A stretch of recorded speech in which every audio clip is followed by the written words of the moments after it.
there's no way to solve the debt crisis. So we got national debt that's just insane, where the debt payments, the interest payments on the debt exceed our entire military budget. So even if you implement all these savings, you're only delaying the day of reckoning for when America goes bankrupt. When the country was created, we just had the Department of State, Department of War, sort of the Department of Justice. We had an Attorney General and Treasury Department. I don't know why you need more than that. Elon Musk just went on Joe Rogan's program to claim that the Washington debt crisis can't be fixed by the federal government. This at a time where the national debt is all the way up to $38 trillion. And this clip, he talks about a little bit regarding his experiences in Doge, which departments he thinks most need to be cut, and what he believes the ultimate solution is for the debt crisis if politicians in DC won't do anything. So let's get a look at it. Please like the video and subscribe to the channel. What do you think could have been done if you just had like full reign and total cooperation? How much do you think you could have saved? I mean, what level of power are we assuming here? Godlike. Oh yeah, I could probably cut the federal budget in half and get more done. That is so crazy. It is so crazy Yeah, that it's get more done and federal budget in half. widespread. It's that widespread. Well, I mean, a whole bunch of government departments simply shouldn't exist, in my opinion. Like examples. Well, the Department of Education, which was created recently, like under Jimmy Carter, our educational results have gone downhill ever since it was created.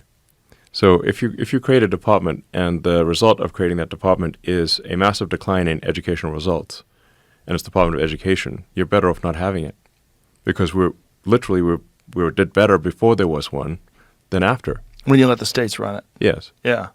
Because at least the states can compete with one another. But the problem is, like, you hear like cutting Department of Education. Well, our kids need education. Like, yeah, they do. But this is a new department that didn't even exist, until the late 70s. And ever since that department was created, the educational results have declined. And so why would you have an institution continue that has made education worse? Yeah, indeed, the Department of Education was created in 1979. He's absolutely right. Education metrics in almost every regard have gone down for individual American students, despite the fact that the United States spends more per student on education than any other country in the world. And explain that and tell me how just more dollars thrown at this from the central government's going to fix it. And yeah, I'm with him. Many government agencies need to be cut. He has a track record for making a business thrive after slashing, 70% of Twitter's workforce, something like that, and making it thrive far more than it did prior to that. The same thing could be true of government, but the way in which I'll disagree with him is I don't want the government to do more with less. Don't want the government to do much at all. In fact, if you're a Lockean or a Libertarian, you believe that if a government should even exist at all, which is an open question in Libertarian philosophy, not every Libertarian believes in that it should only protect life, liberty, and property, what John Locke called for, what Thomas Jefferson called for, and all other purposes make it illegitimate. So I wouldn't want the government to do more with less, but that's, I guess, minutia in the grand scheme of things. It doesn't make sense. They killed it, though, right? No, there's still, unfortunately... But they were trying to kill it. It has been substantially reduced. Okay. What other organizations? Before he gets into that, a lot of the duties of the Department of Education were shifted to other government agencies, and they kind of used that as a marketing pitch to say, hey, we reduced it quite a bit. That includes loans, the loan aspect of the Department of Education, and some other things, just to be clear about this. What other departments? Well, I mean, I'm a small government guy, so, when the country was created, we just had the Department of State, Department of War, and sort of the Department of Justice. We had an Attorney General and Treasury Department. I don't know why you need more than that. So what other departments specifically do you think are just completely ineffective? Well, I mean, here it's like a question. It's a sort of philosophical question of how much government do you think there should be? Right.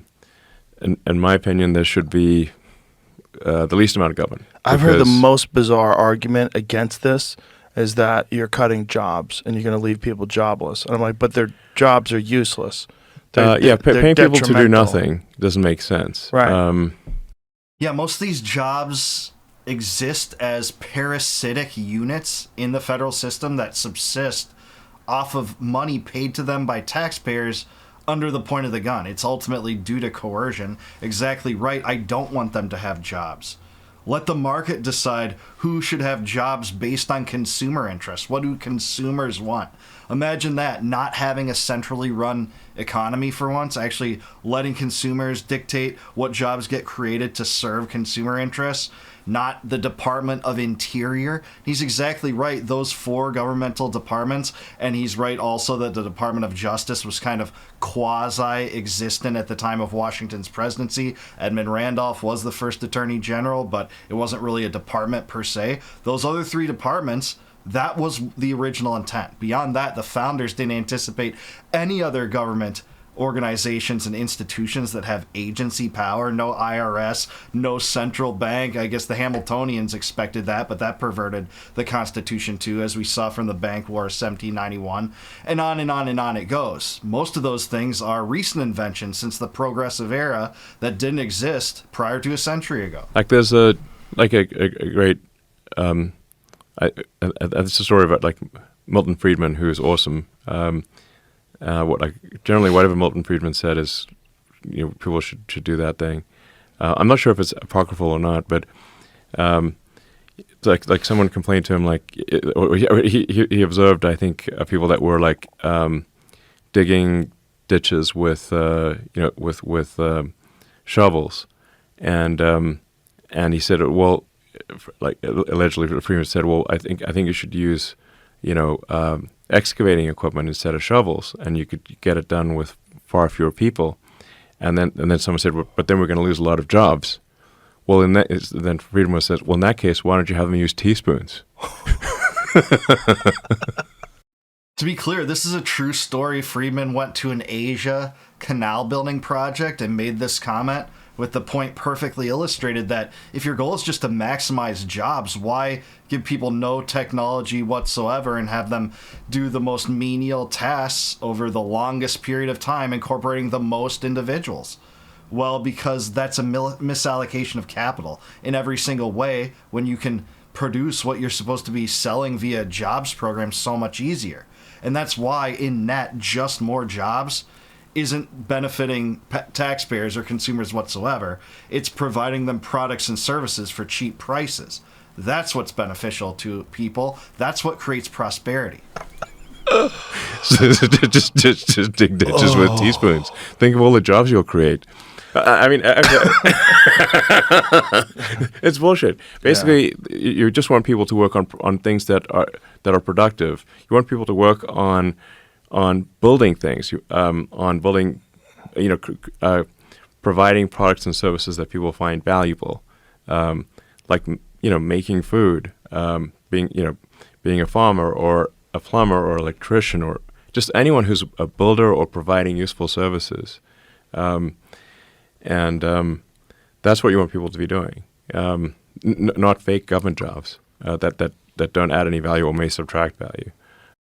Amen. I'm with it. I think there's something like 2 million federal workers if you include military, and many of them don't provide services that consumers are demanding. They're just there for fiefdoms and to expand the power center that is Washington, D.C. Entertain the lobby class, give the lobby class what they want, exist to fleece us and distribute our wealth away to these schemes, many of which include some of the worst projects of the deep state, CIA propaganda programs, endeavors that increase the technology of the deep state and of the NSA, like Palantir, that I hate to say Elon Musk has connections to Peter Thiel, who's spearheading that with Alex Karp, and J.D. Vance has even closer connections with that. All of that needs to be cut out. I'd like for him to specifically say that at some point, right? Is cut out the NSA and CIA because it has very close connections with Palantir. In fact, CIA was Palantir's original client and only client for like 5 years. There's also like to illustrate the absurdity of how is the economy measured. Like the way economists measure the economy is nonsensical. Because they'll measure any job, no matter, even if that job is a dumb job that has no point and is even counterproductive. So the joke is like there's two economists going on a hike in the woods, and they come across a pile of shit, and one economist says to the other, "I'll pay you $100 to eat that shit." So the economist eats the shit, gets the $100. They keep walking. Then the other then they come across another pile of shit, and the other economist says, "Now I'll pay you $100 to eat the pile of shit." So he pays the other economist $100 to pile of shit. Then the way they said, "Look, wait a second, we both just ate a pile of shit, and we don't have any more extra money. Like we both, you just gave the $100 back to me, and we both ate a pile of shit. This doesn't make any sense." And they said, no, but think of the economy, because that's $200 of that in the economy. that basically then measure eating shit would count as a job.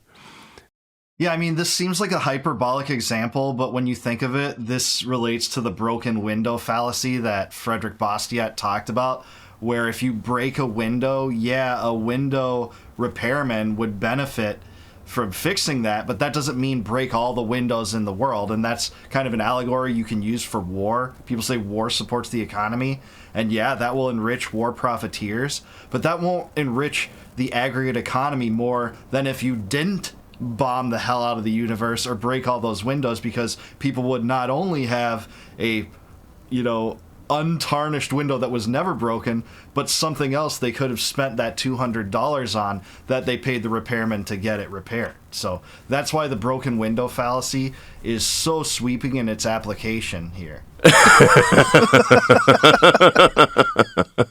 This is to illustrate the absurdity of economics. One of the things you said when eating shit should not count as a job. One of the things you said when you stepped away is that you're kind of done and that it's unfixable.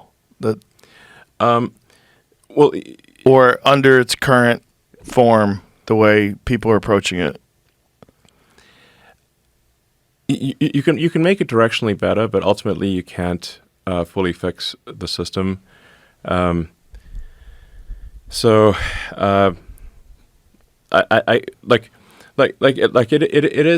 would be accurate to say that even unless you could go like super draconian, like Genghis Khan level on cutting waste and fraud, which you can't really do in a democratic country. Seems like you can't do that in an oligarchic country where national lobbies run things, and democracies do violate rights and seize our wealth and redistribute it through majority rule votes. But it sure seems like the modern American political system is more indicative of an oligarchy than that, to me, for the most part. An aspirationally democratic country, then there's no way to solve the debt crisis. So we got national debt that's just insane, where the interest payments on the debt exceed our entire military budget. I mean, that was one of the wake-up calls for me. I was like, wait a second, the interest on a national debt is bigger than the entire military budget? Yeah, the defense budget is over $1 trillion. Both Trump and Pete Hegseth boasted about this, by the way. When Biden's biggest Pentagon budget was something like $870 billion, something like that. They raised it about 15% or so, and they boasted about it. These are limited government Republicans that came in promoting Doge, the prospect of $2 trillion in savings, which never was going to happen. They just used this as an electoral vehicle to get into power and not do this. They have both houses of Congress. There's no excuses against this unless they're just all charlatans for the most part. And they are, by the way. They are for the most part, except for people like Thomas Massey and Marjorie Taylor Greene for the most part, total charlatans when it comes to spending, so much so that Trump dragged Massey for daring to oppose this big abominable bill that would add $5 trillion to the debt, and opposed the Biden-era CR that Trump was whipping for, saying, oh, now's not the time to be a fiscal conservative. When we have both houses of Congress and the presidency, now's not the time. Now is never the time in Washington to cut spending. That's just the truth. And growing. This is crazy. So even if you implement all these savings, you're only delaying the day of reckoning for when America goes bankrupt. So unless you go full Genghis Khan, which you can't really do. So